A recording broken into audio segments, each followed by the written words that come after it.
Evangelho segundo escreveu São Marcos, capítulo de número 14, verso 32. Quem encontrou, diga amém. Está escrito assim: e então foram a um lugar chamado Getsêmani, e ali chegados, disse Jesus a seus discípulos: assentai-vos aqui, enquanto eu vou orar. E levando consigo a Pedro, Tiago e João, começou a sentir-se tomado de pavor e angústia, e lhes disse: a minha alma está profundamente triste até a morte, ficai aqui e vigiai. E adiantando-se um pouco, prostrou-se em terra e orava para que, se possível, lhe fosse poupada aquela hora. E dizia: Abba, Pai, tudo te é possível, passa de mim este cálice, contudo, não seja o que eu quero, e sim o que tu queres. E voltando, encontrou-os dormindo e disse: Simão, tu dormes? Não pudestes vigiar nem uma hora? Vigiai e orai, para que não entreis em tentação. O espírito, na verdade, está pronto, mas a carne é fraca. E retirando-se de novo, orou, repetindo as mesmas palavras. E voltando, encontrou-os dormindo outra vez, porque os seus olhos estavam pesados, e não sabiam o que lhe responder. E veio pela terceira vez e disse-lhes: ainda dormis e repousais? Basta, chegou a hora. O Filho do Homem está sendo entregue nas mãos dos pecadores. Levantai-vos, vamos, eis que o traidor se aproxima. Amém? Os que podem, tomem o seu assento, aplaudindo a Jesus, porque Ele é bom, porque Ele é maravilhoso. Graças a Deus. Deus está aqui. E o problema? Estamos ligados aqui. Quando Ele desaparece, eu percebo na hora, né? Queridos, eu tenho hoje uma mensagem que é para mim a mensagem que a igreja jamais deveria esquecer. É a mensagem que a igreja deveria usá-la e pregá-la dioturnamente, incessantemente. É a mensagem que dá vida à história do cristianismo, à existência desta igreja e de todas as igrejas que carregam a marca da cruz sobre si. Há 2000 anos atrás, numa data exatamente como essa, pelo menos é assim que se comemora a cristandade, Jesus padeceu no alto de uma cruz. E aqui está o cerne de todo o cristianismo. Só estamos aqui porque Ele morreu, e só estamos aqui porque Ele ressuscitou. Todas as demais mensagens que ministramos, que pregamos, deveriam vir a reboque dessa, não deveriam ser mais importantes do que essa. Mas com o passar do tempo, a igreja foi se modernizando, e os crentes encontraram alguns subterfúgios para a sua fé. Transformaram Jesus em muitas coisas, menos no Salvador das suas almas. Transformaram Jesus em banqueiro. Muitas igrejas fazem propaganda assim: venha porque as suas contas serão quitadas. Transformaram Jesus em agenciador de matrimônio. Se o seu casamento está com problema, venha à igreja, porque a igreja vai salvar o seu casamento. Transformaram meu Jesus em um médico secular. Traga a sua doença, por pior que seja, e aqui será curada. Quando na verdade não foi nada disso que Ele deixou para nós. Embora haja cura, embora haja solução para problemas, embora Ele possa fazer milagre na vida financeira e na vida matrimonial, essas coisas são adendos. Essas coisas não são o ponto principal. O ponto principal é que se Ele nos der ou não nos der nada nesta noite, nós já somos milionários pelo que Ele já nos deu. Qualquer um que está aqui dentro agora, que deu esse lindo glória a Deus, pode ficar tranquilo, porque o seu nome está escrito no livro da vida. E o seu nome só foi escrito no livro da vida porque há 2000 anos atrás, todo aquele sangue derramado na cruz foi colocado dentro de uma caneta eterna, e foi essa tinta vermelha usada que fez o seu nome estar escrito em um livro. E não tem borracha no inferno capaz de apagar o seu nome, porque a tinta usada, ela ainda tem poder até os dias de hoje. É o sangue de Jesus Cristo, nosso Salvador. Antes de entrar no texto, eu queria aqui apenas comentar com vocês algumas coisas, algumas pérolas, conhecimentos que poucos crentes param para perceber. Poucas pessoas entendem por que é que Jesus está na cruz. Jesus estando na cruz não é apenas um homem pendurado em uma madeira. Existem sinais naquela cruz que evidenciam a maior de todas as vitórias do mundo. O primeiro pecado não foi na terra, como muitos de nós pensamos. O primeiro pecado no universo se deu no céu. Foi quando Lúcifer tentou ser igual a Deus, ou intentou ser igual a Deus, e de lá Deus o enviou para baixo. Houve silêncio no céu, diz o livro do Apocalipse. Houve tristeza na eternidade. Houve uma quebra, houve uma ruptura na primária criação divina. E só por causa desta falência no céu é que Deus, para, entre aspas, sair do tédio de ter visto a sua criatura angelical falhar, resolveu trabalhar de novo e criou o universo paralelo. O mundo primário feito por Deus não era um mundo físico, era um mundo imaterial, era um mundo espiritual. E esse mundo espiritual tinha os seus seres angelicais, que também são espirituais, invisíveis. Houve uma ruptura, houve uma tristeza muito grande, porque o mestre do louvor tombou e arrastou com ele a terça parte dos santos anjos. E depois disso, o meu Deus, para recriar, para mostrar que ainda estava feliz, estava alegre, veio a este mundo nosso e trouxe à existência a matéria, e através da matéria criou aquilo que nós chamamos de vida terrena. Então ele cria os animais racionais, e aos animais irracionais ele não dá espírito, porque o espírito é a habilidade de saber o bem e o mal. O espírito seria o intelecto humano, o espírito é a inteligência. Animais não são inteligentes, porque eles não têm espírito, eles são alma vivente. Animais agem por instinto. Quando você vê um papagaio falar, ele não fala por ser inteligente, ele não é capaz de criar uma frase, ele copia o que ouve. Quando você vê o seu cachorrinho brincar, fingir de morto, ele não faz aquilo porque é inteligente, foi a habilidade de um adestrador que o treinou através da comida. Faz isso que você ganha isso. Pela lei da compensação, o animal entendeu que se ele fizer aquilo, ele não passa fome. Então isso não é intelecto, isso é instinto. Os animais não pecaram, porque eles não tinham inteligência. Então veio Deus e criou a raça humana. Só que na raça humana, como Deus viu que os animais não pecavam porque não tinham espírito, Deus deu ao homem algumas habilidades. Deus fez o homem não apenas de espírito como os anjos, Deus fez o homem de terra como os animais, e misturou tudo. Anjo é só espírito, animal é alma misturado com terra. Alma e espírito não são a mesma coisa. Eu sei que essa igreja é inteligente e os irmãos sabem disso. A alma é o palco das emoções. Você chora e sorri por causa das suas emoções, porque você tem uma alma.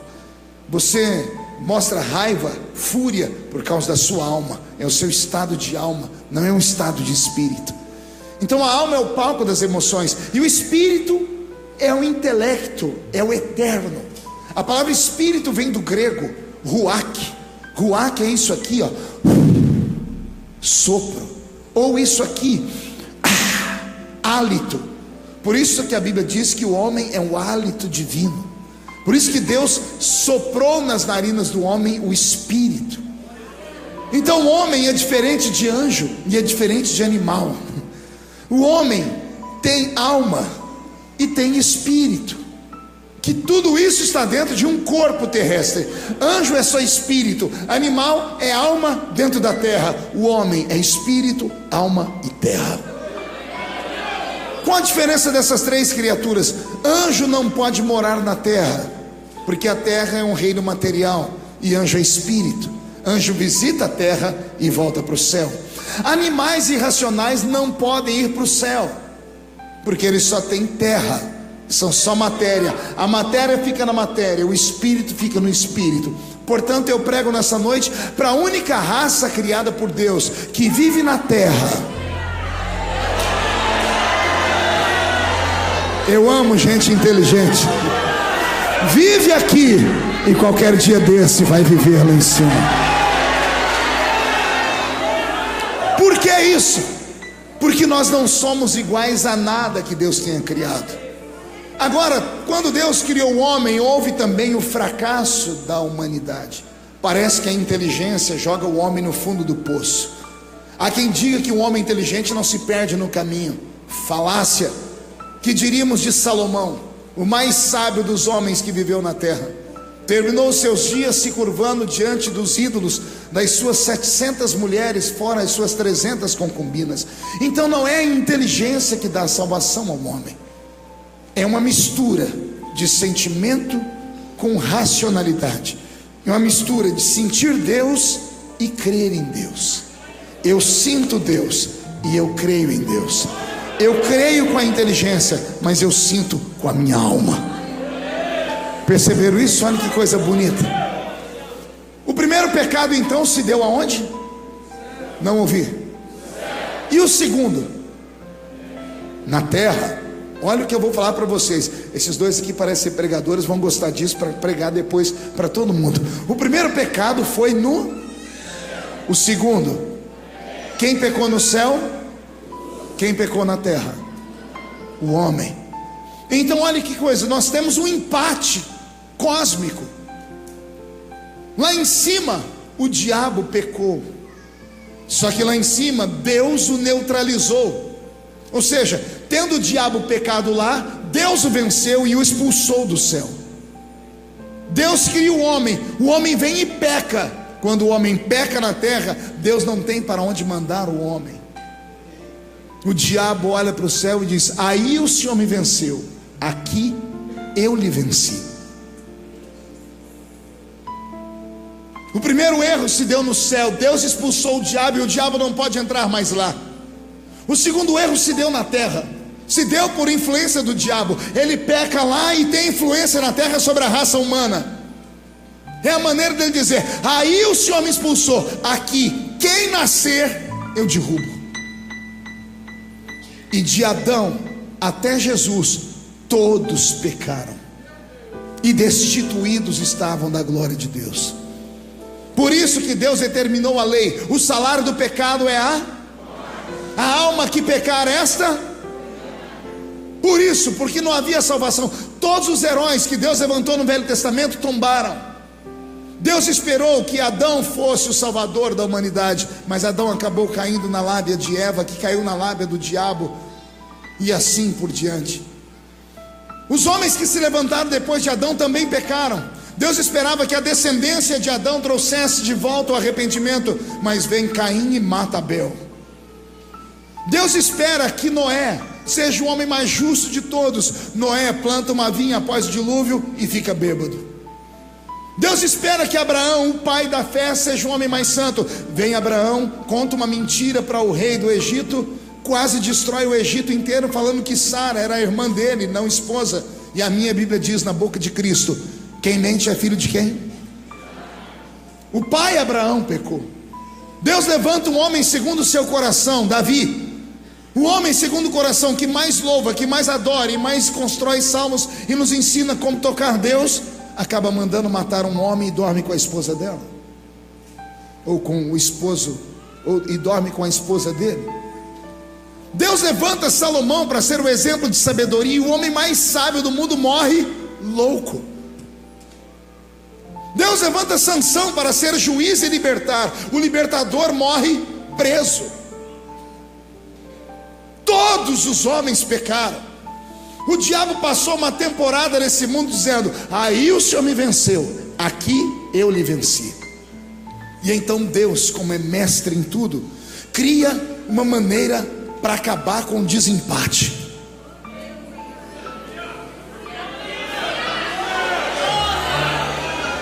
Se houve um pecado no céu e houve um pecado na terra, só tem um lugar onde essa batalha pode ser vencida. Pergunte para mim: onde, pastor? Entre o céu e a terra. Por isso a cruz. A mão de Jesus não toca o céu, os pés não tocam a terra. Ele está suspenso entre o céu e a terra. O primeiro erro no céu, o segundo erro na terra. Está empatado. Aí Jesus fica pendurado entre o céu e a terra. E quando na cruz ele grita: consumado está. Acabou. Nós estamos vivendo somente o prorrogamento do segundo tempo, que já vai acabar a qualquer momento. Mas não tem mais como o inimigo nos acompanhar. Sabe aquele jogo que está tendo prorrogamento, onde o time já está com 7-1 e tem aquele prorrogamento? Pode ter a prorrogação que foi em 45 segundos, não dá para fazer 7 gols. Então o time joga, mas joga já com um sorriso. Estão cansados, mas está com um sorriso.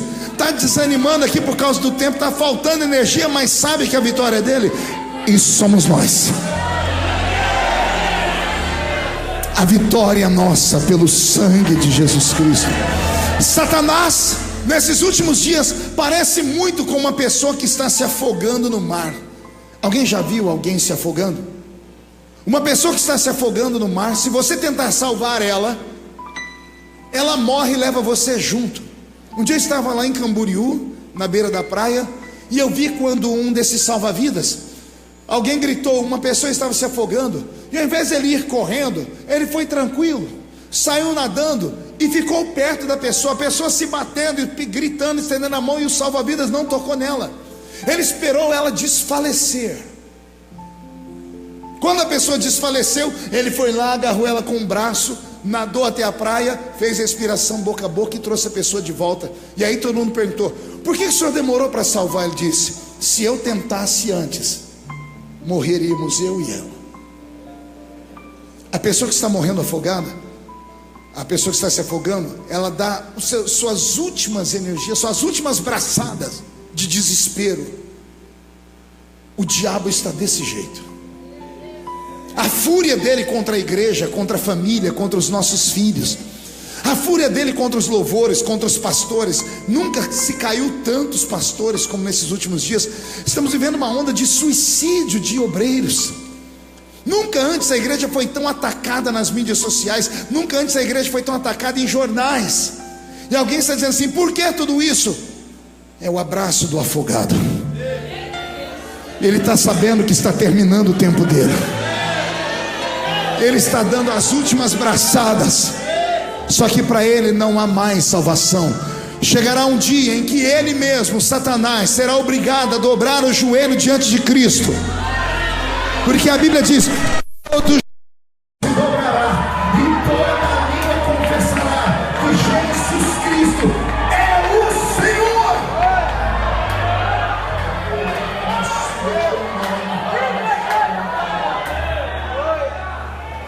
Então grave isso que eu te disse aqui. Já houve o desempate. Não há possibilidade de perdermos. Não perca a sua salvação por nada. Não deixe nada, nem ninguém roubar a sua salvação. Pastor, mas e o pecado? O pecado já foi crucificado na cruz. E as falhas foram crucificadas na cruz. Mas não tem mais nem menos. O mundo antigo, através de uma religião muito antiga, tinha uma forma de oprimir os homens e as mulheres. Era dizer para eles que os seus pecados eram tão vis que eles não mereciam andar de cabeça erguida pela terra. Há 30 anos atrás, quando eu ia para a igreja, o pior culto para mim era o culto de ceia. Pergunte por quê? Era um culto em que a gente ficava morrendo de medo de levantar alguém e entregar os nossos pecados. Tinha aquelas profetas que dava até medo. Quando levantava no canto, a gente já corria para o altar para pedir perdão. Nos ameaçavam. O culto de ceia devia ser um culto mais alegre da igreja, e para mim era o culto mais pesado. Por quê? Porque eu pecava. Pastor, o senhor parou de pecar? Não, porque eu sou ser humano. Pecar faz parte da minha natureza. Não sei como é que nós ainda nos escandalizamos quando vemos alguém que estava na igreja firme e de repente tombou, e a igreja faz até o sinal da cruz, a gente deixa de cumprimentar a pessoa, a gente manda a pessoa embora da igreja, a gente tem a pachorra de no culto excluir a pessoa. Um bando de gente suja excluindo o mal lavado. Sim ou não? O que está sendo excluído, ele só está sendo excluído porque ele teve a infelicidade das pessoas descobrirem o pecado dele. Alguém descobriu, alguém contou, a internet contou, a mulher abriu a boca, alguém aconteceu do pecado dele ser exposto. Aí um monte de gente que tem pecados piores, só que não tiveram o infortúnio das pessoas descobrirem a sua vida. Levanta a mão e diz assim: nós vamos te excluir em nome de Jesus. Eu estudei a Bíblia desde a minha infância. Eu li a Bíblia inteira a primeira vez, eu tinha 9 anos de idade, quando eu li ela de capa a capa. Era a Bíblia Ave Maria, porque eu era coroinha no catolicismo. De lá para cá eu tenho lido a Bíblia mais de 30 vezes de capa a capa.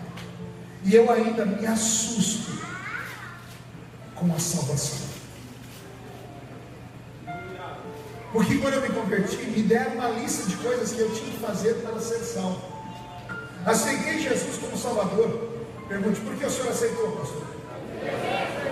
Porque me enganaram.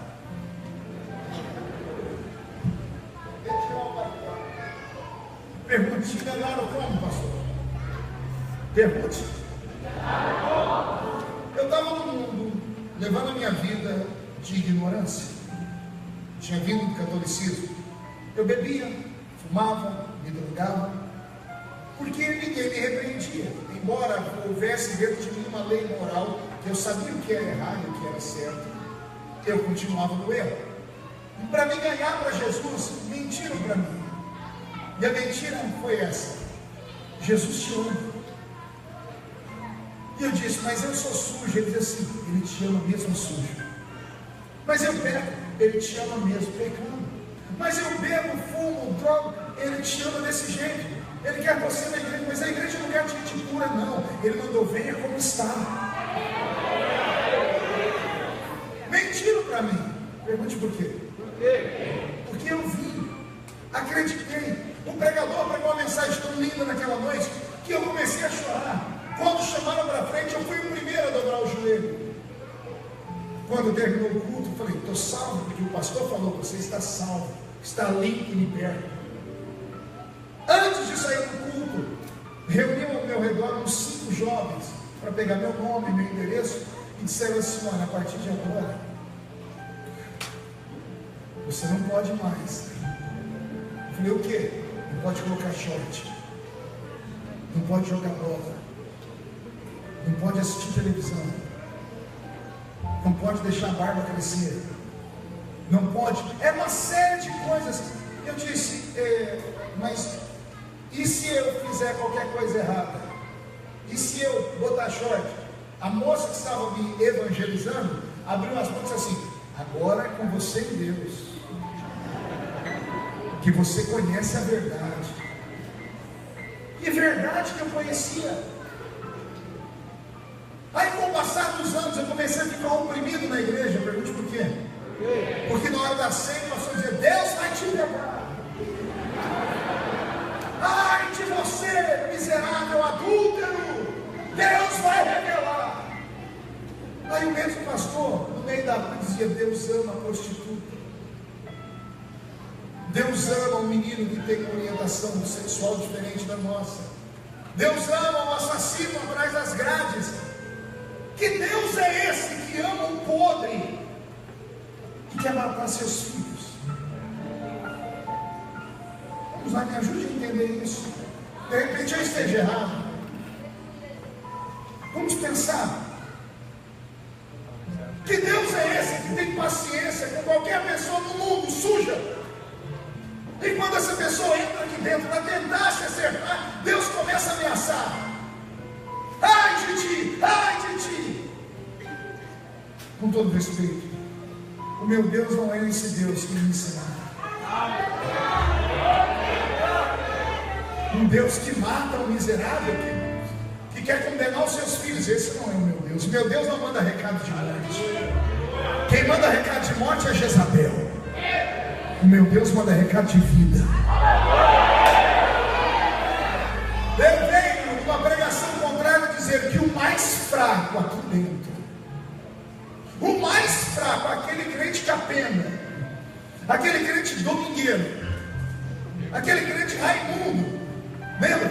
Um pé na igreja e outro no mundo. Eu estou para dizer para vocês que o mais fraco aqui é mais forte do que qualquer demônio do inferno. E eu ainda acredito em cultos como esse, porque antes do culto terminar, aquele que está com um pé lá fora e o outro aqui dentro pode ser alcançado pela graça, e o Espírito pode trazê-los de volta, e eles podem se converter de verdade. Igreja não é um lugarzinho onde se amontou os santos. Igreja é igual curva de rio. Tudo que não presta vem para cá. Estou mentindo, bispo? Estou falando errado, meu apóstolo? Ou não? Olha a pessoa que está do seu lado agora. Dá um sorriso para ela. Diz boa noite para ela. Olhou essa criatura? Ah, se você tivesse meia hora para sentar com ela, para ouvir ela falar do passado dela. Você não sabe, mas tem gente aí do seu lado. Se você conhecesse a vida dela, você te segurava a bolsa do colo e agarrava. É sério. Essa carinha de santo aí, essa auréola na cabeça, tudo isso aí é por causa do sangue. É o sangue de Jesus que cai sobre nós e nos livra de todos. Posso continuar, pastor? Eu nem preguei o que eu vim preparado para uma coisa, ó Deus falando outra. Falando sobre a Santa Ceia, quais são os elementos da ceia? Não vi? São dois. Não ouvi? Pão e vinho. O pão é símbolo do quê? Do corpo de quem? E o sangue. E o vinho.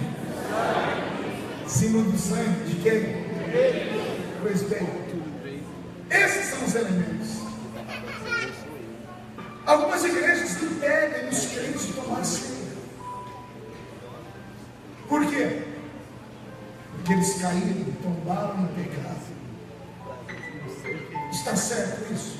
Pastor, está escrito: aquele que come e bebe indignamente, come e bebe para a sua própria. Só que o versículo não termina aí. Mas todo crente só lê o versículo até aí. Aquele que come e bebe indignamente, come e bebe para a sua própria condenação. O versículo não termina. O versículo diz: não discernindo o corpo do Senhor. Aqui está o segredo. Quem é que come e bebe indignamente? Aquele que come e bebe sem saber o que está fazendo. É aquele crente que participa da ceia correndo, não vê a hora de acabar a ceia, vai para casa assistir o Big Brother. É aquele crente que antes de comer fica olhando de lado para ver se o irmão do lado pegou a ceia. Porque se o irmão não pegou, ele está lascado. Em menos de 2 semanas a igreja inteira vai saber, porque aquela irmã vai contar para o marido, vai pedir oração. Aí aquele marido vai falar: não, vamos orar pelo fulano de tal. Por quê? Porque ele não tomou ceia. Atrás do esconderijo da oração vem a hipocrisia. E todos nós acabamos julgando uns aos outros. Comer e beber indignamente é comer e beber sem saber o que está fazendo. Quer ver como nós erramos? Pergunte como, pastor? O pão representa o corpo. E o que é o corpo de Jesus? O corpo representa a carne. E a carne é a maior inimiga do ser humano. Todos os nossos pecados se dão através da carne. E o que não vem através da carne, vem através da química, que também são matérias. Pecados de pensamento, de atos, tudo se dá na carne. É a carne que nos condena. Sabendo Deus que não havia nada para nós fazermos para mortificar a nossa carne, o que foi que Ele fez? Ele se encarnou. Ele se encarnou para provar que é possível ser homem e não pecar. Porque se o salário do pecado é a morte, o dom gratuito de Deus é a vida. Quem peca morre. Só não pode morrer quem não peca. Por isso que todos estão condenados. Existe alguma coisa que o homem possa fazer para ser salvo? Só há uma coisa. Pergunte o quê? Crer. Crer que Jesus morreu e ressuscitou. O apóstolo Paulo diz: a salvação não é por obras, para que ninguém se glorie. Ele está dizendo assim: você não pode se salvar.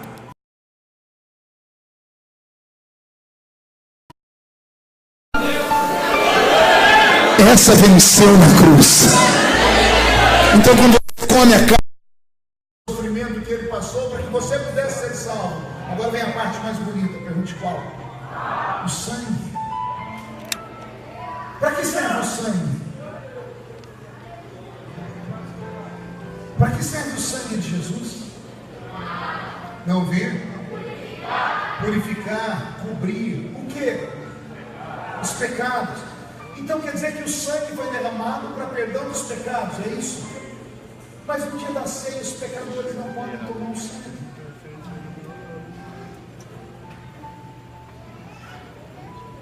Como é que o pecador vai ser salvo? Como é que ele vai ter os pecados dele perdoados se ele não participa do sangue? Para a morte. E quando eu cometi o adultério, não há perdão para mim. E se não há perdão, não faz sentido viver. Ele se matou.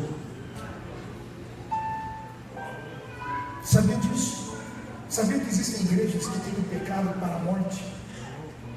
É um pecado que não há perdão mais. Se a pessoa cair em adultério. Mas isso se a pessoa for batizada naquela igreja. Isso porque qualquer pessoa de outra igreja que for para lá, o batismo é anulado. O presente da salvação não poderia te deixar me olhando com essa cara feia, parecendo que foi batizado num pote de vinagre. O crente que é salvo não pode passar o culto inteiro me olhando com essa cara, com esse olho seco, parecendo olho de sapo que morreu no dia de enchente. Quem tem o nome escrito no livro da vida não pode ficar em silêncio, porque a salvação é um presente de Deus. Escuta-me, não existe homem na terra a Bíblia debaixo do braço como se fosse desodorante, mas não conhece o que está escrito aqui. A Bíblia não é só um livro, a Bíblia é um testamento. Aqui está escrito todos os seus deveres. Quem conhece passa por cima do diabo. Quem conhece a Bíblia não tem Zé Pilintra, Zé Pilantra, Chucaveira, Branca Rua, Preto Velho, que cruze o caminho e roube a sua salvação. E se tem alguém que acredita nisso, dá um grito para voltar atrás.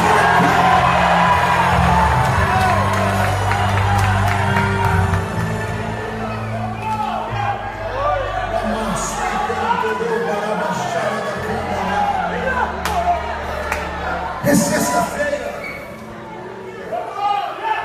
O texto que eu li fala dessa mesma sexta-feira, 2000 anos atrás.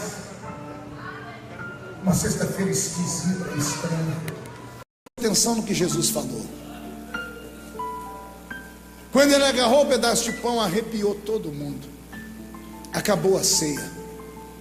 Ele nem percebeu que os outros pararam de comer para olhar ele. Quando terminou isso, aquele silêncio mórbido, e todo mundo esperando Jesus se levantar para ir embora, ele não se levanta para ir embora, porque ele tinha que levantar primeiro para os outros irem dormir. Aí Jesus faz uma coisa que ele nunca tinha feito antes. Pergunte o quê? Ele diz assim: gente, vamos cantar um hino. Ah, como eu queria saber a letra daquela música. Já imaginou? Se a gente soubesse a letra do hino que Jesus cantou naquela noite, bispa.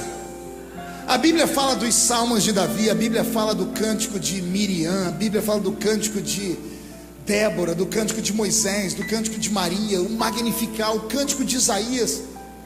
Tem tanta música na Bíblia, por que é que não tem a música que ele cantou no dia em que ele foi traído? Como eu queria saber que letra era aquela, porque foi aquela música que preparou ele para encarar o que vinha para frente. Mas eu tenho aqui um pensamento, pergunte qual. Ele, quando Deus no céu disse a um homem: se a sua alma está triste, cante, para se alegrar. E agora ele, como homem na terra, quer experimentar a receita que ele ensinou a um homem, porque a alma dele está triste. Então ele canta um hino. Terminaram o hino, todo mundo está esperando ele chamar eles para irem dormir, porque todos os dias ele mandava eles ir dormir e ele ia orar sozinho. Jesus nunca levou ninguém para orar com ele em 3 anos e meio de ministério. Mas nesse dia ele se levanta e diz assim: vocês podem orar comigo? E começa a me emocionar. Pergunte por quê? Porque um dia ele estava tão feliz, com tanta alegria, com tanto poder, que os discípulos chegaram nele e falaram: os discípulos de João sabem orar, por que nós não sabemos? E Jesus foi para cima deles dizendo assim: vocês não precisam orar, porque eu estou convosco. Eu sou a oração encarnada, eu sou a resposta das orações. Vocês não precisam saber orar, porque eu estou aqui. Só que nesse dia ele olhou para ele e disse assim: eu não sabia que tem vezes na vida que não dá para ir sozinho. Tem dia que a gente tem que levar alguém para orar com a gente. E ele pede oração para os discípulos: podem orar comigo? Eles saem em número de 12. Mas quando eles chegam lá no Getsemane, Jesus vai contar, só sobrou 3. 9 se perderam pelo caminho. Judas foi vender Jesus. Os outros ficaram com medo de ver o coração dele aflito, porque Jesus sempre os salvou, e agora eles viram não um Cristo Deus que anda em cima do mar, não um homem que diz ao morto: sai da tumba, não um homem que grita com o vento: acalma-te, vento. Eles agora veem um homem que está precisando de oração, que está aflito, que diz que vai ser traído. Eles fogem. Pedro, Tiago e João ficam. Eles até tentam orar, mas não dão conta. Pergunte por quê? Eles não sabiam orar. Jesus disse que eles não precisavam orar, ele estava com eles. A única oração que eles conheciam era a única oração que eles fizeram naquela noite: a oração do Pai Nosso. E a oração do Pai Nosso, quando feita muito rápido, não dura 1 minuto. Eles acabaram de orar. Jesus disse assim: vocês não podem orar nem 1 hora comigo? Eles oraram 60 segundos, Jesus queria 60 minutos. Por que Jesus queria que alguém orasse com ele? Ele queria barulho, porque toda pessoa que está angustiada e aflita, ela precisa gritar. Como foi que nossas igrejas cresceram antigamente? As pessoas vinham para a igreja e gritavam. Nossas orações, quando você grita, você exala o seu sofrimento, você manda para fora tudo que está te atormentando. Os psicólogos dizem que pessoas tímidas sofrem o risco de ter um infarto do miocárdio a qualquer momento, porque elas vão retendo, vão guardando tudo que tem, ficam quietas, vão para um canto. O expansivo não sofre tanto medo assim, porque ele põe para fora. É aquele que bateu, levou. Você deu, ele devolve. A pessoa que só recebe 1 hora, ela é como uma ogiva nuclear, mais cedo ou mais tarde vai explodir. Jesus naquela oração queria gente orando, porque ele queria que as vozes dele se confundissem e ele pudesse gritar naquela noite, mas fez-se silêncio no Getsemane.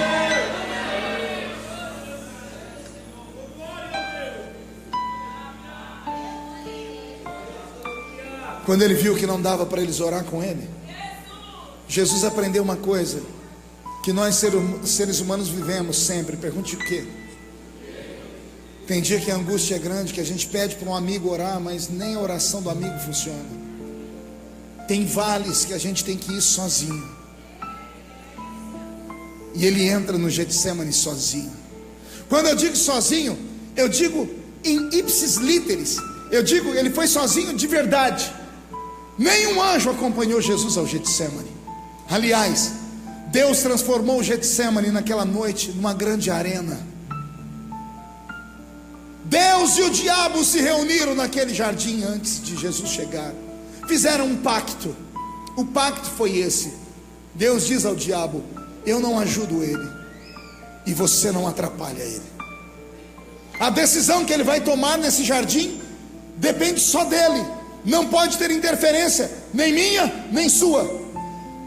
A escolha de ir para a cruz era de Cristo, e somente de Jesus. Ninguém podia interferir naquela história. Jesus chegou no jardim, nem os grilos faziam barulho, nem os pássaros piavam. O vento não ousou soprar naquela noite, e por isso a agonia bateu no coração dele. Ele se sentiu solitário.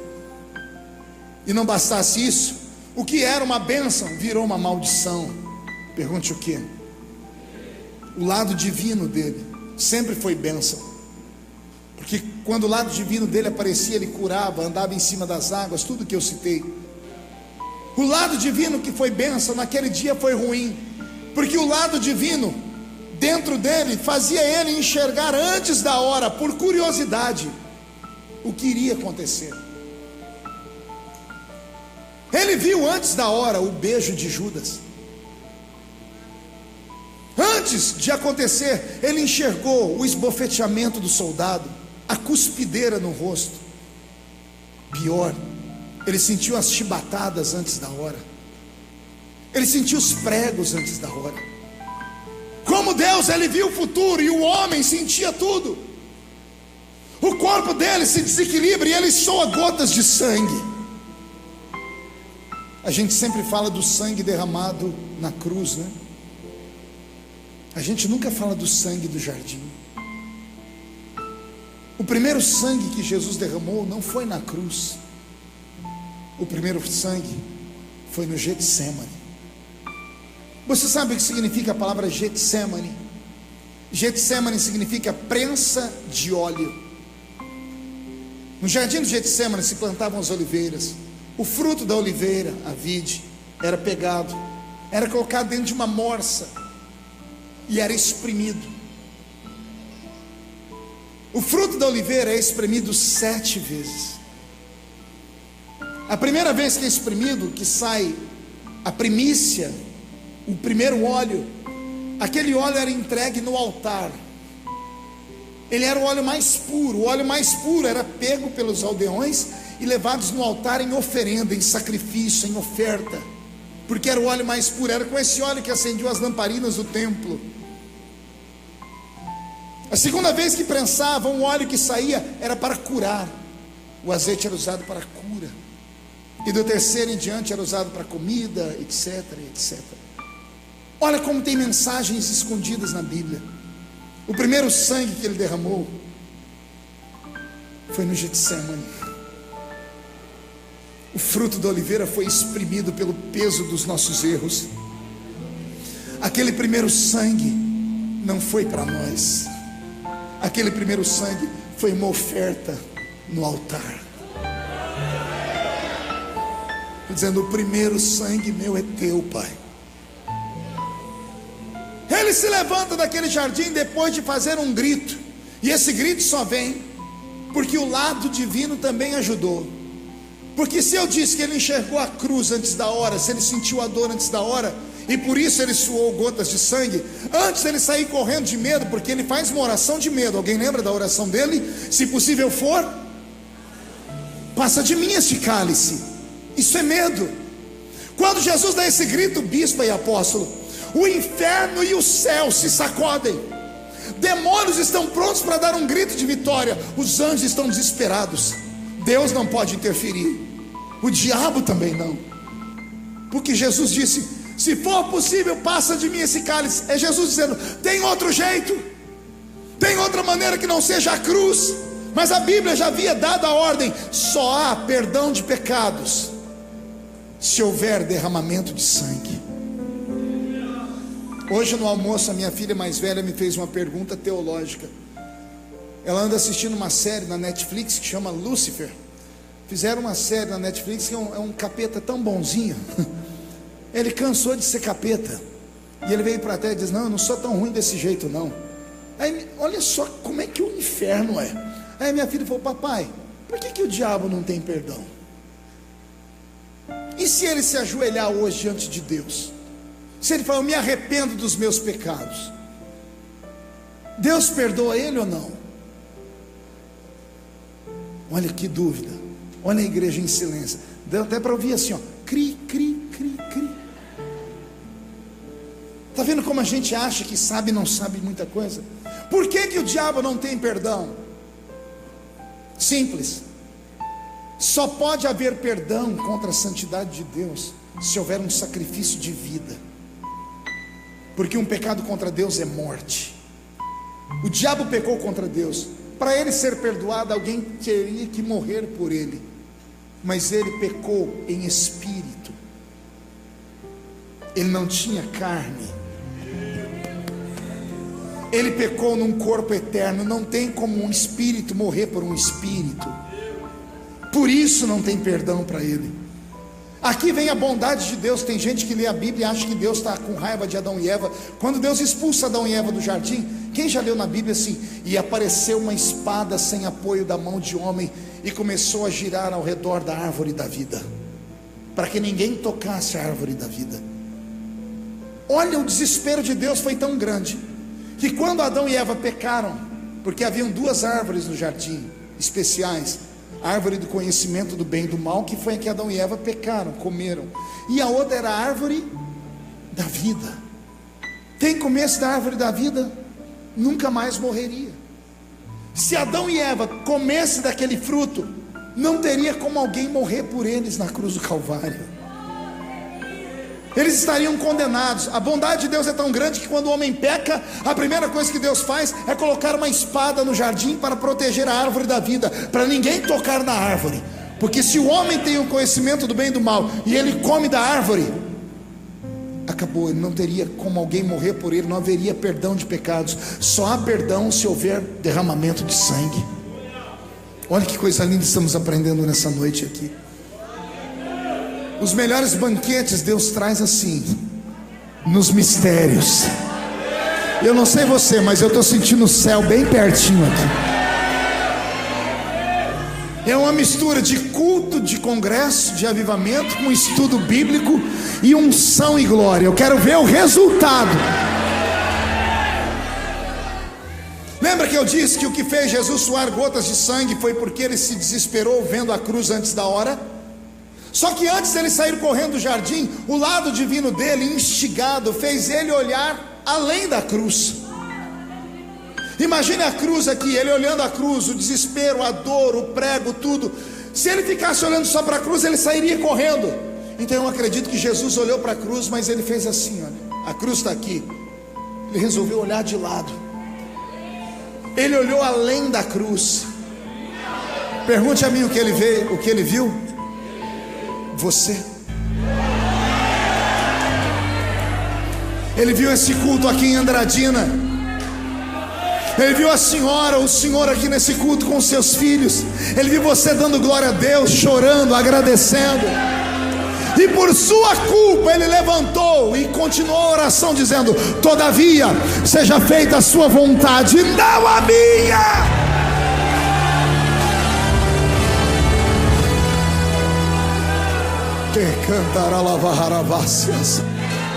Deixa eu te dar esta palavra. Aprenda com Jesus. Pare de olhar para a sua cruz. Olha além dela. Não olha só o que você perdeu por estar na igreja. Olha o que você vai ganhar. Não olha a sua dor agora, olha o futuro. O crente não precisa de bola de cristal, ele tem a Bíblia. Aqui está escrito que se a trombeta do arrebatamento tocar, e daqui dessa noite só dois subirem, um sou eu, quem é o outro? Deixa eu ver. Então reage e se alegra. Aleluia.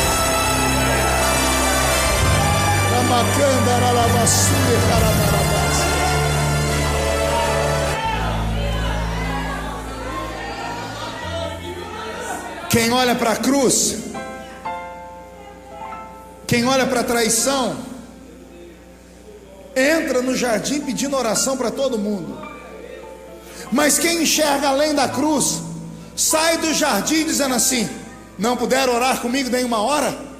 Agora não precisa mais, porque a carne é fraca, mas o espírito está forte. Ele levanta todo mundo e de repente alguém grita: Senhor, os homens estão vindo ali para te prender, vamos fugir para cá. Ele diz: não, estão vindo aonde? Ali, então é para lá que eu vou. 5 minutos antes ele estava com medo, 5 minutos depois olha ele encarando os inimigos, e o povo, e ele ainda grita: a quem procurais? E eles, a Jesus, diz: sou eu. Um dos evangelhos diz que quando ele gritou isso, todo mundo caiu no chão, porque ele não gritou como um homem, ele gritou como ele gritou nos ouvidos de Moisés: Senhor, quem me mandou falar com o faraó? Eu sou eu sou eu. Olha que coisa bela. Eu amo tanto Jesus, que naquela quinta-feira ele deu um ensinamento que poucos crentes já perceberam. Quem lembra que quando foram prender Jesus, Pedro arrancou uma espada e deu na cabeça de um soldado e arrancou a orelha dele? Quem lembra dessa história? Tem gente que diz que Pedro arrancou aquela espada da mão de um dos soldados. Conversa para boi dormir, gente. Pedro é pescador, Pedro não é soldado. Como é que você desarma um soldado romano? Não é nada disso. Aquela espada sempre esteve na cintura de Pedro, desde que ele era pescador, que ele usava para guardar dos piratas que roubavam os peixes quando eles chegavam na praia. Por que você acha que Jesus sempre disse para Pedro: um dia você vai se converter? Olha que coisa, Pedro andou ao lado de Jesus 3 anos e meio com a espada na cintura. E por que Jesus nunca falou para ele: Pedro, guarda essa espada, tira a espada? Vamos aqui pensar um pouquinho. Quando eu me converti, falaram: tira a televisão de casa. E eu, como crente obediente, tirei. Só que toda quarta-feira eu ia na casa da minha mãe para jantar. Eu jantava na sala. Eu não saía da sala para nada. Eu ficava assistindo televisão e pegava o prato de comida assim, pegava o copo assim.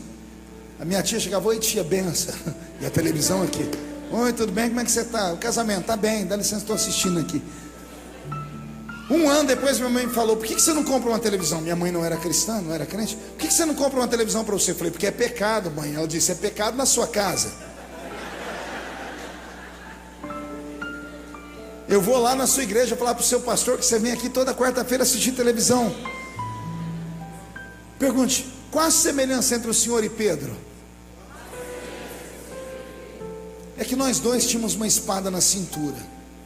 Agora pergunte qual a diferença. É que me mandaram tirar a espada da cintura.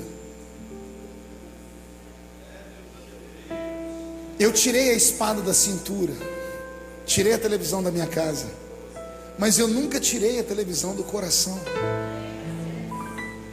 Jesus nunca falou para Pedro tirar a espada da cintura, porque Pedro ia tirar, mas ele nunca ia arrancar do coração. A religião tenta fazer o papel de Deus. Pare com isso, com aquilo, e está errado. Quem faz a mudança é Deus. Quem convence o homem da justiça, do pecado e do juízo? O Espírito Santo. E o Espírito Santo vos convencerá do pecado, da justiça e do juízo.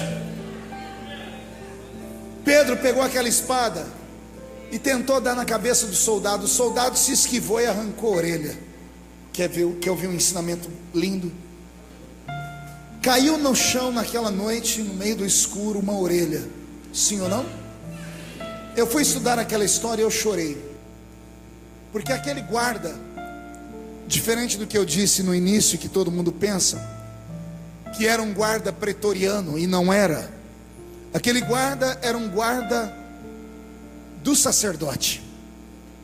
Anás e Caifás, que eram sogro e genro, mandaram a sua escolta prender Jesus. Aqueles soldados eram soldados sacerdotais. Soldado sacerdotal só podia ser de uma tribo levita, os levíticos. Os levitas eram que cuidavam do santuário, cuidavam do altar, da guarda. Quem tocava em sacerdote era levita. Aquele guarda, que naquela noite Pedro arrancou a orelha dele, ele era um levita, e era um guarda de Caifás. E como ele estava cometendo um crime, porque Jesus foi preso à noite, julgado à noite, sem direito a ninguém o defendê-lo. Aquele soldado era cúmplice de Caifás, e ele só fez isso porque Caifás fez uma promessa para ele. Pergunte qual? Um dia você vai ser sacerdote também. Porque todo levita sonhava em ser sacerdote. Ele começava como escriba, escritor, como guarda do templo, mas no final ele podia chegar à estatura de sacerdote. Só que o livro de Levítico, quando fala de sacerdote, diz assim: o sacerdote não pode ter defeito nos pés, nas pernas, nos braços, nos olhos, na língua, não se escandalize, na bolsa escrotal. E o sacerdote não podia ter defeito no nariz. Quem já leu isso na Bíblia? O sacerdote não podia ter defeito na orelha. Vamos aprender com Jesus? Pedro arrancou uma orelha, só que quando aquela orelha caiu no chão, não caiu uma orelha, caiu um ministério, caiu um sonho, caiu um desejo. Porque tanto é que o soldado não rebate Pedro. Poderiam ter juntado e matado Pedro. Quando ele perdeu a orelha, o soldado ficou tão sentindo a dor, mas mais que a dor, a angústia, porque ele viu cair no chão a entrada para o sonho dele. E quando Jesus viu aquilo, olha o que meu Jesus faz. Ele vai lá no chão e cata a orelha. Ou será que ele catou o ministério?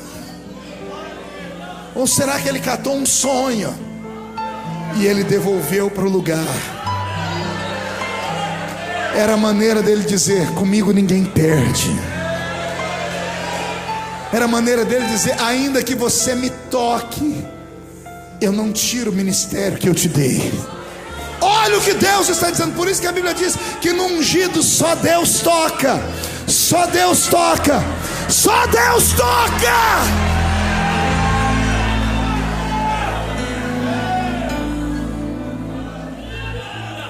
Está recebendo? Arrancaram a sua orelha, sacerdote. Arrancaram a sua chamada, o seu sonho caiu por terra. Não desespere, Jesus vai colocar no lugar de novo. Naquela noite ele foi transformado em uma bola de basquete. Jogaram ele de mão em mão, Anás, Caifás, Herodes. Terminou na mão de Pôncio Pilatos. Pilatos, não encontrando defeito nele, mandou espancá-lo. Ele toma uma quarentena de açoites, menos uma, 39 chibatadas. Só que o chicote que usaram nele chamava-se azorrague. Ele tinha 12 tiras de couro, e em cada ponta de cada tira de couro, uma limalha de ferro ou um pedaço de osso de carneiro quebrado. Criaram esse chicote para espancar judeus. Os romanos sempre criaram fórmulas de maltratar pessoas. Os métodos de tortura foram criados pelos romanos. A cruz é uma invenção romana. Como judeu não se curvava diante de ninguém, porque judeu só se curva diante de Jeová. Desde que eles voltaram do cativeiro de Babilônia, porque lá foram curados da idolatria, eles nunca mais adoraram outro Deus a não ser Jeová. Então quando os romanos queriam que eles se ajoelhassem, eles não se ajoelhavam.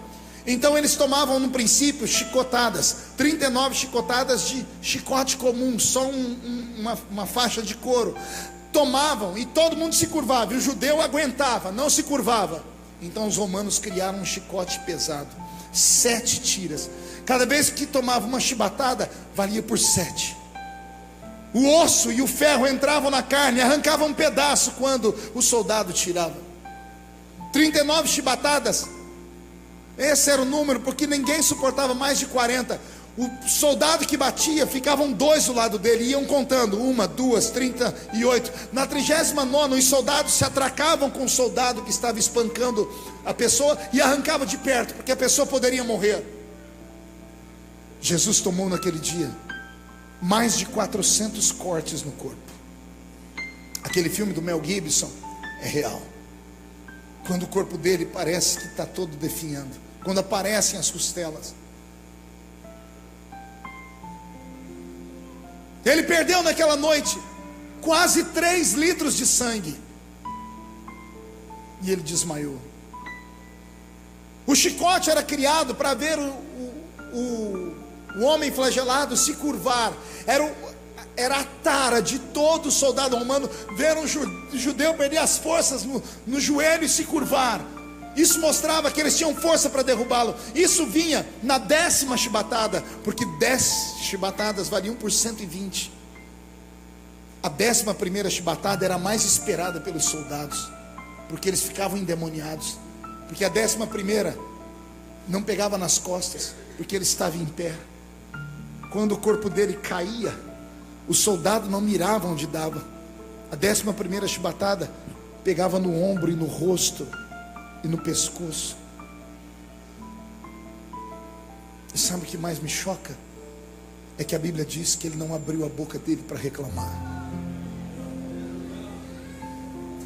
Como uma ovelha muda. Qualquer um amaldiçoaria, qualquer um xingaria, tendo o poder que ele tem, qualquer um usaria o poder contra eles. Mas ele ficou em silêncio naquele dia, para que nós pudéssemos fazer bastante barulho hoje à noite aqui. Ele desmaia. Para não morrer sem sangue, enrolam ele num pano e jogam ele em uma cela. Pôncio Pilatos não dorme aquela noite, não consegue jantar. A esposa vai visitá-lo, Cláudia a Prócora. E ela diz: meu marido, que você tem que estar perturbado. Ele diz: hoje eu interroguei um homem, não encontrei nele defeito nenhum. Mandei bater nele para que a ira dos judeus se aplacasse. Eu estou atormentado. E a mulher diz a ele: eu não me envolvo em assuntos de política. Eu não sei quem é esse homem, mas essa noite eu fui visitado pelos anjos. E uma voz do céu me disse: esse homem é justo. Pilatos passa a madrugada lendo os livros, procurando ali uma fórmula. E ele descobre na lei dos judeus que todo dia de Páscoa eles liberavam perdão para uma vítima. Pegavam 2, os principais prisioneiros do reino. Um era perdoado e o outro era crucificado. Então ele diz: eu encontrei a fórmula de libertar esse nazareno. Dizem que as multidões o seguem, 5.000 homens, fora mulheres e crianças. Se todo mundo estiver aqui amanhã, eles vão gritar para que ele seja salvo. Um informante da casa de Pilatos vai até Anás e Caifás e conta o que está acontecendo. Eles pegam as moedas que Judas havia devolvido a eles para ir se matar no campo de Aceldama. Ele pega aquelas moedas e manda distribuir entre o povo. Ele contrata manifestantes para ficarem de frente ao seu palácio, porque ele sabia o que ia acontecer. E quando Pilatos coloca Jesus e Barrabás, e ele manda o povo escolher, o povo grita: solte Barrabás. Pilatos lava as mãos. Ele diz: a culpa não é minha. Os judeus gritam: caia sobre nós e os nossos filhos o sangue desse justo. Aí quando aparece um Hitler na história e mata 6 milhões de judeus, ninguém entende. Eles disseram com a boca deles: caia sobre nós o sangue desse justo. O que acontece daqui para frente não dá nem vontade de falar, porque é tortura demais. Coisas que crentes nunca pensaram. Lembra que eu disse que ele tinha mais de 400 cortes no corpo? Lembra que eu disse que ele foi embrulhado em um pano? Ele desmaiou, então não tomou café da manhã, não jantou aquela noite. Ele perdeu 3 litros de sangue. Os soldados agora vão vesti-lo a rigor para ser crucificado. É sexta-feira. Eles deitam o corpo dele no chão e puxam aquele pano que estava enrolado no corpo de Cristo de uma vez. Você já tirou um esparadrapo de uma ferida? Imagine tirar 400 de uma vez. Puxaram de uma vez, e todos os cortes que foram abertos na noite anterior, estavam estancados por causa do pano, se abriram de novo. Ele sentiu dores que nenhum de nós imaginaria sentir. Eles colocam nas costas dele a haste principal da cruz, que era onde os braços iam ser pregados, que se chamava patíbulo. Nenhum homem suportaria o peso de uma cruz no meio do caminho, porque a cruz chegava a pesar mais de 200 quilos. Então colocavam só a haste aqui, para que o homem carregasse como um burro, como um animal, uma canga. As histórias que mostram ele arrastando a cruz não é de toda a verdade. Ele toma no meio do caminho. Ele chega no alto do Gólgota, prega um patíbulo na haste vertical. Então temos uma cruz. Pregam as suas mãos e os seus pés, amarram os braços para que ao suspendê-lo no céu, o seu corpo não penda para frente, ele caia. Quando bateram a cruz dentro do cume do Gólgota, o peso dele veio à frente. Os seus omoplatas comprimiram o seu pulmão e ele fica sem respirar. Eu li um livro que o escritor dizia que se Jesus ficasse 15 minutos naquela posição, ele teria morrido. E eu chorei, porque eu perguntei por que ele aguentou 3 horas de tortura, se em 15 minutos ele podia estar livre. E a resposta foi violenta. Deus não recebia sacrifício de carne sufocada. O sacrifício tinha que ser de sangue. E quando você sufoca uma carne, o sangue coagula. Então ele não podia morrer de asfixia, não naquela hora. Seu sangue tinha que ser vertido. Então ele arrumava força nas mãos para pegar naqueles pregos, para trazer o corpo dele atrás. E cada vez que ele fazia isso, e fazia isso de 5 em 5 minutos, todos os tendões do seu corpo tremiam. O tétano já começava a corroer o seu corpo, ele sente câimbras. Ele começa a ter delírios. Por isso, ao olhar para o céu, ele não vê nuvens, ele vê o céu aberto. E quando ele vai sorrir, ele vê o céu fechar. E ele faz uma oração num idioma extinto, para que ninguém se escandalizasse. Ele diz assim: Eloi, Eloi, lama sabachthani. Ele está dizendo: Deus meu, por que me desamparaste?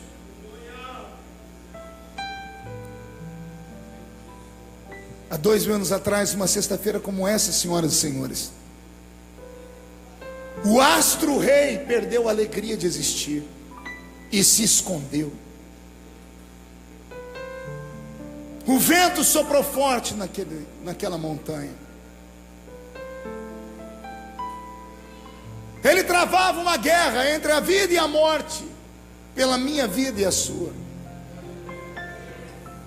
Tinha um problema naquela cruz. Pergunte qual. Tem alguém que nunca pecou. E se tem na cruz alguém que nunca pecou, a lei proíbe esse homem de morrer, porque o salário do pecado é a morte. Só morre quem peca, e quem não peca vive. Jesus pecou, então ele não podia morrer. Quando alguém te falar na escola que Deus está morto, dê de dedo no nariz da pessoa dizendo: é mentira. Quando alguém te falar que a morte matou Jesus, dê de dedo no nariz da pessoa e diga: mentira. A morte não matou ele. Ela tentou, mas não deu conta. O apóstolo Paulo contou para nós como foi. A morte chegou naquela cruz e viu Jesus no meio. Ela levantou a sua foice, chamada de aguilhão, e ela tentou cortar o fio de prata, porque a Bíblia diz que o que segura o homem nesse mundo é um fio de prata. A foice da morte tinha o poder de cortar o fio de prata. Ela levantou e bateu no peito de Jesus. Só que do jeito que bateu, ela voltou. A foice quebrou. O fio de prata de Jesus foi mais forte que a foice. Pastor, o senhor é louco? Não, vou deixar Paulo contar para nós. Primeira carta de Paulo aos Coríntios, capítulo 15. Paulo está pregando numa igreja como essa, e lá fora ele vê o espírito da morte. E a morte faz assim para ele, ó. Você, depois do culto, eu vou te matar. Qualquer um fugiria dela. Paulo não fugiu da morte. Ele olhou para ela, encarou e disse assim: ó morte, ó morte, cadê o teu aguilhão, ó morte? Cadê a foice? Onde está o teu aguilhão, ó morte? E Paulo grita: travada foi a batalha na cruz, e a vitória é nossa, pelo sangue de Jesus. A vitória é nossa! A morte não matou ele. A morte, todas as vezes que chega, ela leva a pessoa, ela toma. Quando chegou a hora de Jesus morrer, ele disse assim: ninguém me toma, eu me entrego. E detalhe, nas suas mãos. Não é na sua mão, morte. Porque todo homem que morria, a morte pegava o espírito dele e levava ou para o seio de Abraão ou para o Hades. Quando Jesus vai morrer, ele diz assim: não é na sua mão, ó Pai, eu entrego, ninguém toma, eu entrego o meu espírito. E a Bíblia diz: e tendo dito isto, expirou. Expirar é fazer assim. Pergunte para mim, o que aconteceu quando ele expirou? O que estava dentro dele saiu. E quem é que estava dentro de Jesus? O Cristo. Quando a gente ouve falar Jesus Cristo, a gente pensa que Cristo é sobrenome, e não é. É Jesus, vírgula, o Cristo. A palavra Cristo aparece com C maiúsculo porque é o ungido na eternidade. A gente não fala que Jesus era homem e era Deus? De que jeito? O homem chama Jesus, o Deus chama Cristo. O homem é a carcaça, o Deus é o que está dentro dele. Demônios não enxergam como homens, sabiam disso? Lembram de Gadara? Jesus atravessou o mar, entrou no cemitério. Tem um endemoniado lá, tem 6.000 demônios dentro do homem, porque o nome dele é legião. Uma legião romana de soldados iam de 600 soldados a 6.000 soldados. Por isso que ele diz: somos muitos. A Bíblia diz que aqueles demônios estavam no homem, se alvoroçaram, e ele partiu para cima de Jesus, para bater em Jesus. Pergunte por quê? Porque de longe os demônios enxergaram a carcaça, enxergaram Jesus, e Jesus eles não conheciam. Mas quando chegaram perto, eles se ajoelharam. E Mateus diz que eles falaram assim: que temos nós contigo, ó Cristo? Viestes nos atormentar antes do tempo? Eles olharam para dentro de Jesus e viram um rei. Quer ver o que eles viram? Eles viram o que João viu em Apocalipse. Eles viram quem estava dentro de Jesus. Tinha cabelos brancos, olhos como chama de fogo, pés reluzentes como latão que saíra da fornalha, cinturão de ouro traçado no peito. Esse é o que está dentro dele. O que morreu na cruz não foi Deus. Deus não pode morrer porque Ele é Deus. Deus cria a morte. Deus é antes da eternidade, e quando a eternidade terminar, Ele continua sendo Deus. Não tem como mensurar Deus. O salmista foi tentar falar sobre Deus, ele se atrapalhou todo. Pergunte por quê? Ele disse assim: Deus, quando quer olhar os céus, Ele se inclina. Alguém entendeu a filosofia do salmista? Não. Só crente espiritual entende, irmão. Quando você quer olhar o céu, você olha para onde? Para cima. Olha o salmista dizendo: quando Deus quer olhar os céus, Ele se inclina. Deus é maior que os céus, é maior que a terra. Quem morreu na cruz foi a carcaça. E quando Jesus expirou, quem saiu dele foi o Cristo, que eu acredito que olhou para baixo e disse assim: Jesus, fica tranquilo, daqui 3 dias eu volto para te buscar. O corpo de Jesus é arrancado da cruz, é colocado na sepultura de José de Arimateia e fica 3 dias lá. Nesses 3 dias houve um colapso no inferno. Pergunte por quê? Morte e Satanás estão reunidos. Para onde foi o corpo do homem? Para onde foi o espírito do homem? Para onde foi a alma dele? O que aconteceu? Todo espírito vai para a sua mão, a morte. Ela diz, mas esse é diferente, porque esse nunca pecou. Nesse período de 3 dias acontece um fenômeno que só quem estuda a Bíblia com apreço vai descobrir.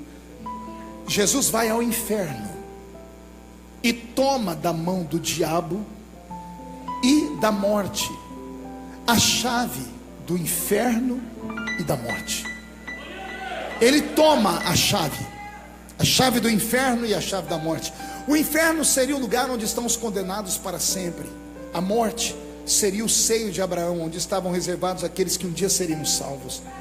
Jesus toma a chave da morte e a chave do inferno, e ele vai no inferno e no seio de Abraão, e ele abre todas as sepulturas, e ele prega o evangelho a todos os que morreram antes dele.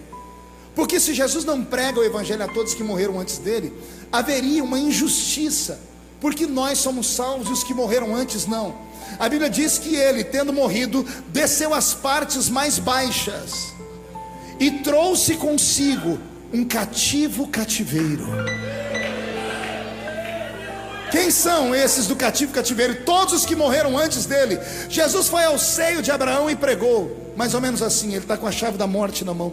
Ele vê lá uma plaquinha escrito Daniel. Ele abre a porta e abre assim, sai, vamos embora, Daniel. E Daniel diz, quem és tu, Senhor? Eu sou aquele que fecha a boca dos leões. Ele abre outra plaquinha escrito Sadraque, Mesaque, Abidnego, Ananias, Misael e Azarias. Ele abre a porta, sai para fora. Quem é o Senhor? Eu sou aquele que caminho no meio da fornalha e não deixo queimar. Ele vai lá no escrito Ezequiel, sai para fora, Ezequiel. Quem és tu, Senhor? Eu sou aquele que mede o rio do avivamento. Jacó, sai para fora, Jacó. Quem és tu, Senhor? Eu sou aquele que te deixei aleijado da coxa. Eu sou o eterno, sou eu. Todos saiam. Ele trouxe consigo um cativeiro. E chega domingo. Oh, glória. É domingo de manhã, pastor Roberto. Quando eu era menino, a gente cantava uma música assim: é madrugada do terceiro dia, um novo amanhecer, ao mundo começa a nascer. Lá no sepulcro, onde o corpo jazia, não há mais corpo algum. Um vivente entre os mortos surgiu. 2 varões com roupas resplandecentes anunciam que o Mestre ressuscitou. E Maria e as que lá estavam com ela começam a gritar: Jesus vive, Jesus vive, Ele vive, Jesus vive, ressuscitou, Jesus vive. Vamos cantar. Jesus vive, Ele vive, Jesus vive, ressuscitou. De novo, Jesus vive.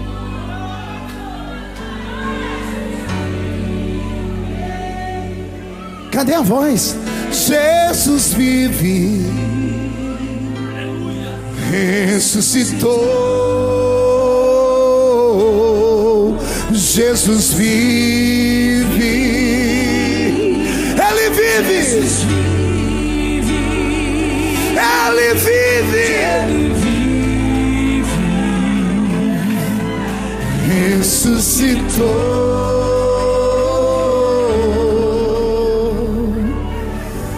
Se tu estás vivo, Pai, mostra ao seu povo nesta noite que todos os homens e mulheres que reconhecem a sua morte e a sua ressurreição não podem morrer jamais, e que nada no tempo presente se compara à bênção que há de vir no futuro.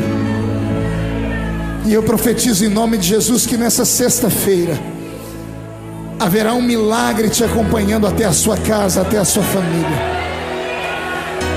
Eu profetizo um reboliço de Deus acontecendo na sua casa. E de hoje até domingo, assim diz o Senhor, haverá uma ressurreição na sua história. Uma ressurreição de sonhos, de ministério, de saúde, de casa, de família. E se tem alguém que acredita nisso, adore a Ele.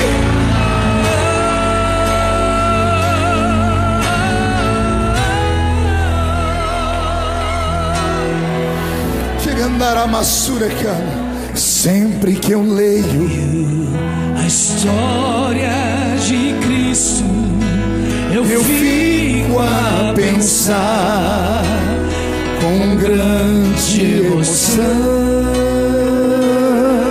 Pega na mão de quem está do seu lado. No privilégio que muitos tiveram de ver o seu rosto, sentir suas mãos. Oh, como eu queria a mesma alegria de vê-lo bem perto, bem juntinho a mim.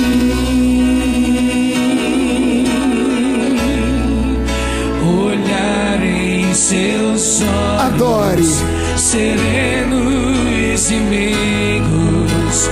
Oh, como eu seria tão feliz assim.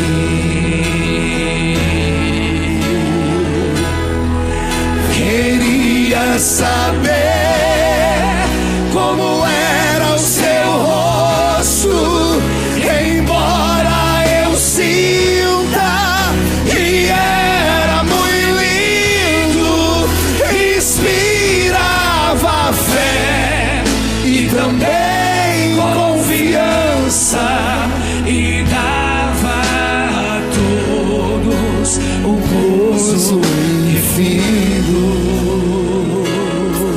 Cantar a lavassura de carabás. Ao ver as gravuras dos quadros pintados daquilo que dizem ser o meu Senhor. Olha que lindo. Meu ser não aceita o que está na tela, é falsa a inspiração do pintor.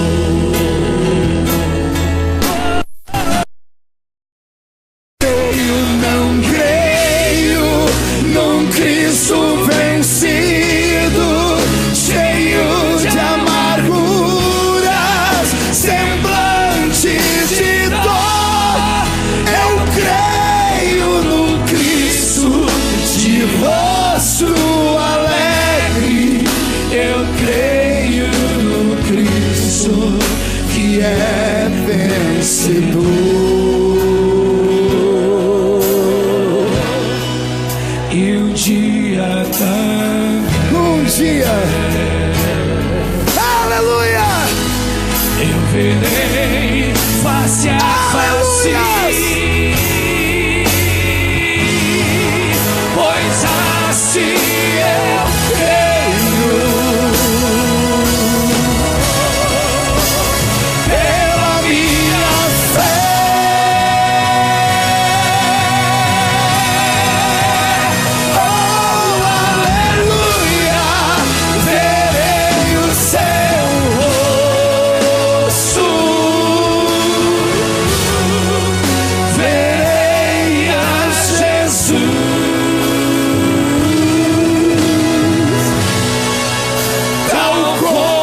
glória.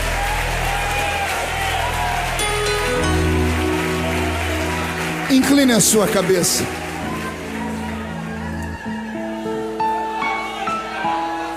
Será que existe entre nós nesta noite um homem ou uma mulher, um jovem ou uma jovem, que por algum dos problemas pelo qual todo ser humano passa, acabaram perdendo a alegria da salvação? Será que existe alguém entre nós essa noite que há muito tempo não entra em uma igreja?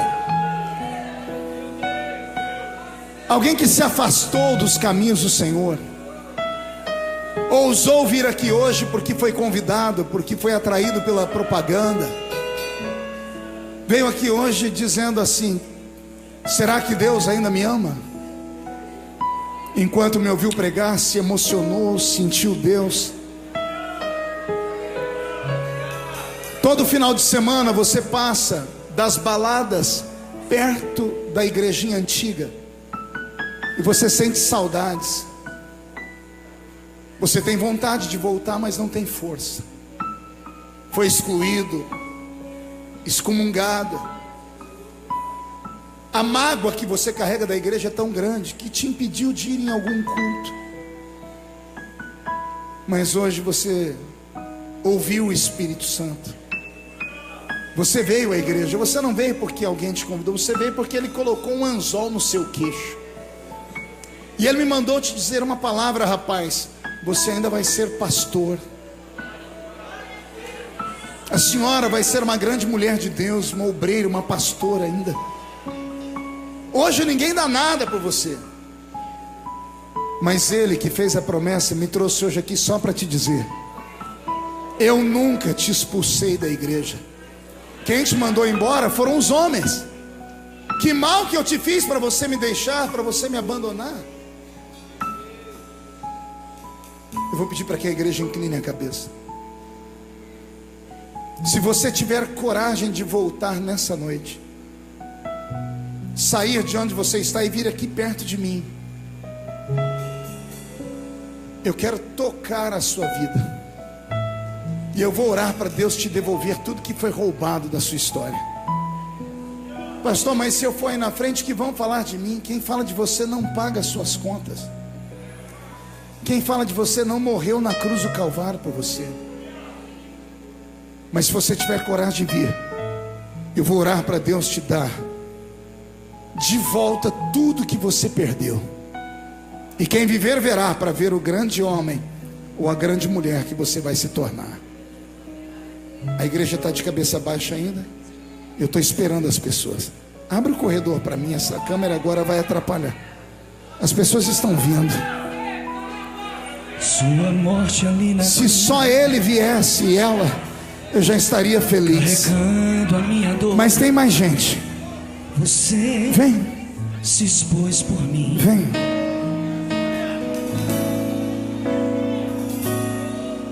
Se entregou em meu lugar e me deu uma nova chance. Eu vou Recomeçar.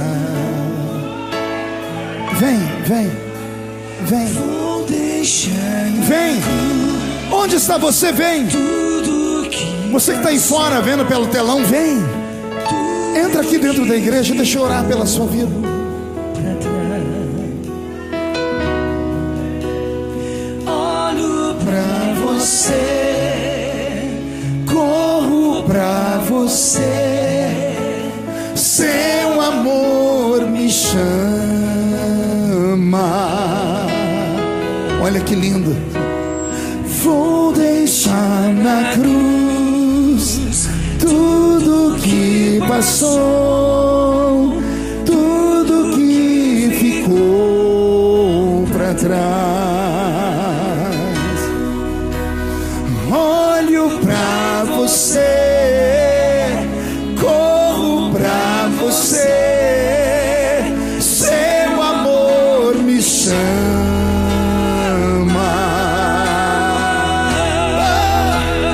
Eu dependo desse amor.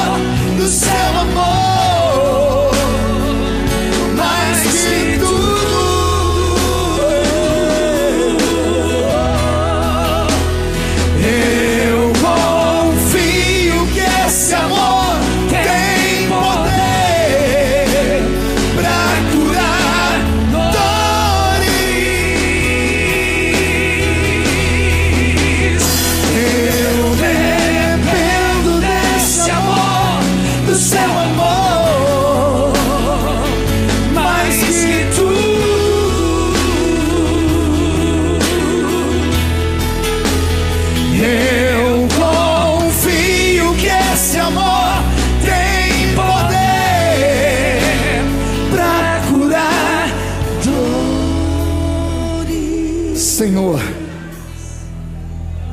há muito tempo eu não participava de um culto assim, meu Pai. Tanta revelação na sua palavra. Não bastasse estarmos cheios do Espírito Santo. Olhe quantas vidas estão aqui na frente chorando. E o Senhor me diz que tem algumas que não vieram à frente, mas o coração já se curvou a Ti. Estão recebendo de volta, Pai, tudo que foi roubado. O Seu sangue está caindo sobre eles e está limpando, perdoando todos os pecados. Quando este culto terminar, eles estarão mais alvos do que a neve. E não só eles, mas todos os que estão dentro do santuário e estão lá fora assistindo pelo telão.